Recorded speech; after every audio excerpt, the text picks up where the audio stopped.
De las tres grandes religiones monoteístas existentes en la actualidad, el judaísmo es la más antigua de ellas, pero la menor en número de fieles. Comparte, junto con cristianismo e islam, la idea de un Dios único, personal y creador, que no solo ha creado el universo y a la humanidad, sino también que cuida al ser humano y todo lo que le rodea. Del judaísmo surgen históricamente las otras dos religiones monoteístas, también llamadas religiones del libro o abrahámicas. El Dios único es conocido por los judíos con el nombre de Yahvé, yo soy el que soy, que es eterno y universal, omnipotente y creador de todo lo que existe. Conoce todos los actos de los hombres y compensa a quienes obedecen la ley que entregó a Moisés, del mismo modo que impone castigos a quienes la incumplen. A diferencia de los otros dioses de la antigüedad, el Dios del judaísmo nunca es descrito ni representado, porque es espíritu, aunque interviene de un modo decisivo en los destinos de los hombres. Los orígenes remotos de la religión judía se sitúan en Mesopotamia, cerca de Ur de los Caldeos, donde nació Abraham, hacia el año 1900 a.C. Abraham es el patriarca del judaísmo. A pesar de encontrarse en medio de un pueblo politeísta, creyó en un solo Dios y condujo a toda su familia al país de Canaán, después llamado Palestina o Israel. Abraham, el jefe de una tribu de pastores nómadas de Mesopotamia, oyó la llamada de Dios, incitándole a abandonar su país y dirigirse a la tierra de Canaán. Al mismo tiempo, le prometió hacer de sus descendientes un gran pueblo y estableció una alianza con él, diciéndole: a tus descendientes les entregaré esta tierra. Años más tarde, en torno al 1250 a.C., fue Moisés quien, tras liberar a los hebreos de la esclavitud de Egipto y establecer una alianza con Dios en el monte Sinaí, instituyó los rasgos principales de la religión judía. En el monte Sinaí, Dios, identificándose como el Dios de Abraham, de Isaac y de Jacob, se reveló a Moisés, a quien le confió el destino del pueblo de Israel, para que los guiara hasta la tierra prometida. Y allí, más tarde, le entregó un conjunto de mandamientos, que fueron grabados por el propio Dios en 2 tablas de piedra. Estos preceptos, conocidos también como 10 mandamientos o tablas de la ley, contenían una serie de leyes morales y civiles, que desde ese momento debían cumplir. Con la entrega de los 10 mandamientos, Dios establece una alianza eterna con el pueblo judío, mediante el cual ellos reconocerán en él a su único soberano y obedecerán a su ley.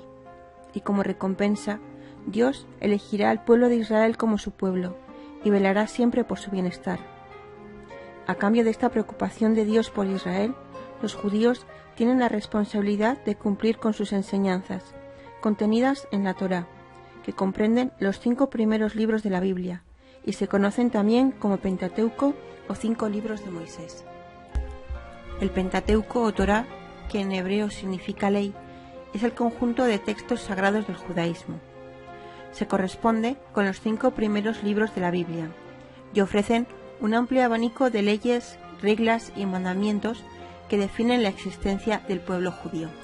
La parte más importante de la ley es el Decálogo, pero no son las únicas normas que recoge la Torá. Esta contiene 613 preceptos que detallan cómo debe ser la vida cotidiana de los judíos, su calendario, las fiestas, la comida, el modo de vestir. Cumplir los mandamientos que contiene la Torá supone honrar y respetar la alianza entre Dios y el pueblo judío. La Biblia hebrea o Taraj es el conjunto de los 24 libros sagrados del judaísmo, escritos mayoritariamente en hebreo antiguo y algunos en arameo.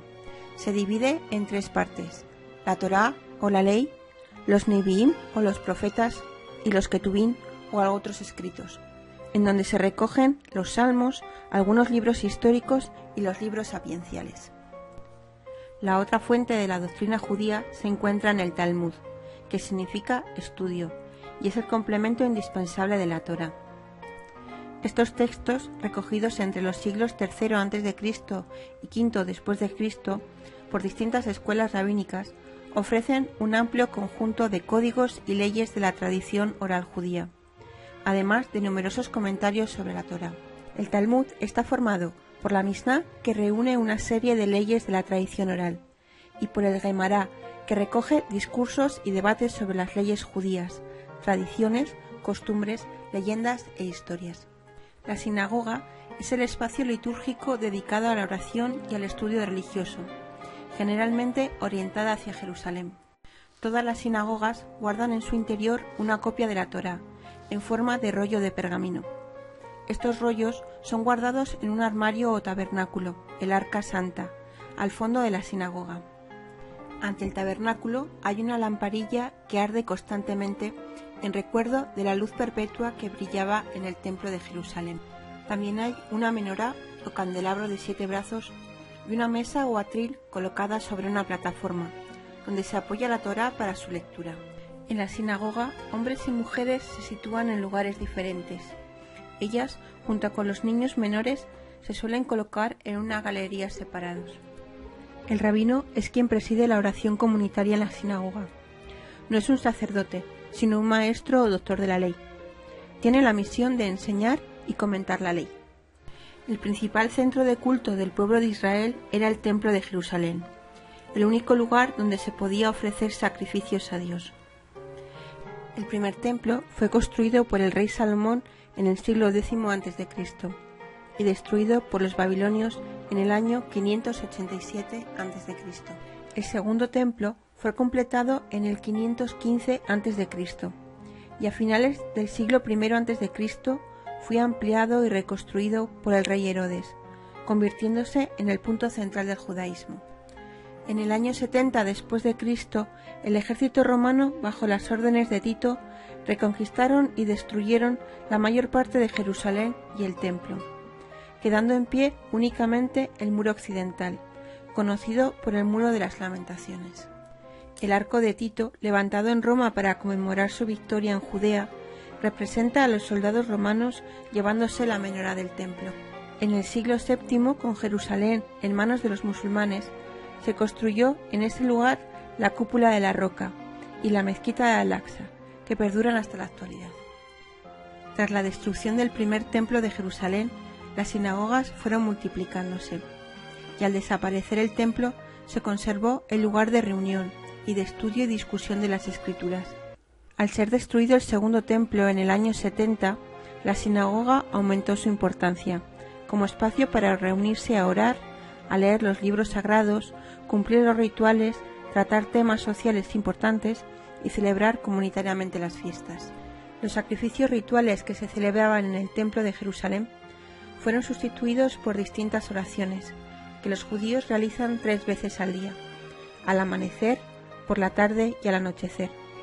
Estas oraciones comienzan con la recitación del Shema, que corresponde a un pasaje del libro del Deuteronomio, y de la lectura de algún pasaje de la Torá. Como señal de respeto hacia Dios, los judíos se cubren la cabeza para rezar, ya sea con un sombrero o con un pequeño gorrito llamado kipá, y se revisten con un manto de oración. Además, todos los días, excepto el sábado, se colocan en la frente y en el brazo izquierdo las filactelias, unos estuches de cuero que contienen el Shema. Otra seña de identidad del judaísmo es la esperanza en la llegada de un Mesías, un enviado de Dios anunciado por los profetas, y que ha de ser descendiente directo del rey David, el rey más importante de los israelitas que reinó en torno al año 1000 a.C. El Mesías ha de venir a salvar al pueblo judío de todos sus males, restaurar el templo, anunciar la paz y restablecer el poder del pueblo. El día sagrado en el calendario judío es el Sabbat, que se inicia con la puesta del sol del viernes y finaliza el anochecer del sábado. Recuerda el descanso de Dios tras la creación del mundo. Es un día de descanso y está prohibido todo tipo de actividad a excepción de lo que tiene que ver con la oración, el estudio de la Torá y las preocupaciones de tipo piadoso. Están prohibidos todos los trabajos domésticos, encender el fuego, la luz eléctrica o el botón del ascensor, con el fin de que la fiesta solo tenga a Dios y a la Torá como protagonista. A los 8 días de su nacimiento se practica a los varones el ritual de la circuncisión, símbolo de la alianza de Abraham con Dios, durante el cual reciben también su nombre. La madre es la encargada de la formación religiosa del hijo, a quien enseña las palabras del Shema. Posteriormente, el niño recibe clases en la sinagoga, donde aprende hebreo y estudia la Biblia. A los 13 años es iniciado en las obligaciones de la edad adulta, con el rito del Bar Mitzvah, en el transcurso del cual lee por primera vez en la sinagoga un pasaje de la Torá. El joven se prepara para este rito con un maestro que le enseña la lectura de la Torá, las bendiciones y a colocarse las filactelias. A partir de este momento debe cumplir con todos los preceptos de la Torá. La fiesta más importante del calendario judío es la Pascua o el Pesaj. Se celebra con la primera luna llena de primavera y se prolonga durante 8 días. En ella se celebra la salida del pueblo hebreo de Egipto, el paso de la esclavitud a la libertad. Se recuerdan los acontecimientos salvadores de Dios para con su pueblo. Se cena en familia: cordero, hierbas amargas, pan sin fermentar y vino. Tradicionalmente, el miembro más joven de la familia pregunta: ¿por qué esta noche es distinta a las demás? Y el padre narra la historia del Éxodo, junto con himnos y cánticos. Además de la Pascua, el calendario judío cuenta con un gran número de festividades. En otoño se celebra la fiesta del Rosh Hashanah, que marca el inicio del Año Nuevo judío y recuerda el comienzo de la creación por Dios. 10 días después se celebra el Yom Kippur, una jornada de ayuno dedicado a la oración, al arrepentimiento y a la búsqueda del perdón. Hanukkah tiene lugar entre noviembre y diciembre. Es la fiesta de la dedicación o de las luces. Dura 8 días y cada uno de esos días se enciende una vela de un candelabro especial llamado Hanukkah. Conmemora la purificación del templo tras haber sido profanado por el rey Antíoco IV Epifanes en el año 165 a.C. La fiesta del Purim se celebra en primavera y celebra el triunfo de Esther sobre las tropas persas, que se habían propuesto exterminar a todo el pueblo hebreo. Otra de las festividades es la fiesta de los tabernáculos o Sukkot. Es una de las 3 festividades mayores del judaísmo y conmemora la travesía de los israelitas por el desierto durante 40 años, tiempo en el que habitaban en tiendas o tabernáculos. Por eso, en esta fiesta es tradición que cada familia construya un tabernáculo o cabaña, o una carpa de palmas cerca de su casa o en el balcón. Junto con la Pascua y los tabernáculos, la fiesta de Pentecostés o Shavuot es la tercera fiesta mayor. Se celebra 7 semanas después de la Pascua y recuerda el día en que Dios se reveló a Moisés y le entregó las tablas de la ley. A estas festividades se añadió, tras la Segunda Guerra Mundial, el día de la conmemoración del Holocausto, en memoria de los 6 millones de judíos asesinados por el régimen nazi. Los judíos creen en un único Dios que los eligió como pueblo y que les prometió una tierra. Esa tierra es Israel, cuya capital es Jerusalén. La ciudad santa es el eje en torno al cual gira toda la vida del pueblo hebreo. Tras la destrucción del templo y la posterior diáspora, la mayor parte de los judíos han vivido en el exilio, pero el vínculo con esa tierra se ha mantenido inalterable a lo largo de los siglos y ha desempeñado un papel decisivo en su identidad. La creencia en un único Dios, la observancia de la ley, la promesa de una tierra y la identidad como pueblo, y la llegada del Mesías son las señas de identidad del judaísmo y en torno a lo que gira su fe.